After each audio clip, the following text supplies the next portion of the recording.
বাংলাদেশের রাজনৈতিক পরিবর্তনের পর দেশের ব্যাংকিং খাতে বড় অঙ্কের আমানতকারীদের সরে যাওয়ার প্রবণতা চোখে পড়ছে।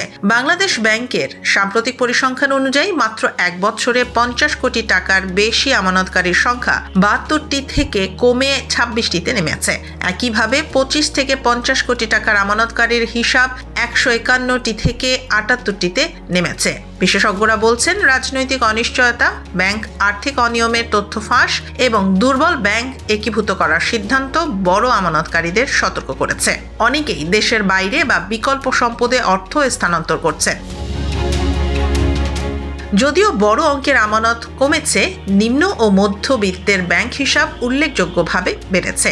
2 লাখ টাকার নিচের হিসাব এক বছরে 13 কোটি 28 লাখ থেকে 14 কোটি 76 লাখে পৌঁছেছে। 25 লাখ থেকে 50 লাখ টাকার হিসাবও বেড়ে 4,09,000-এ হয়েছে।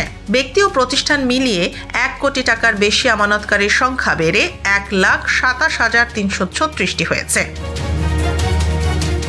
বিশ্লেষকরা বলছেন, বড় আমানতের হ্রাস ব্যাংকের তারল্যকে প্রভাবিত করতে পারে। অন্যদিকে নিম্ন ও মধ্যবিত্তের ব্যাংকিং অংশগ্রহণ বৃদ্ধি পেয়েছে, যা দেশের সঞ্চয় ভিত্তি সম্প্রসারণে ইতিবাচক ইঙ্গিত দেয়। রাজনৈতিক স্থিতিশীলতা এবং ব্যাংকিং খাতের স্বচ্ছতা বড় অঙ্কের আমানত পুনরায় আনার ক্ষেত্রে গুরুত্বপূর্ণ ভূমিকা রাখবে।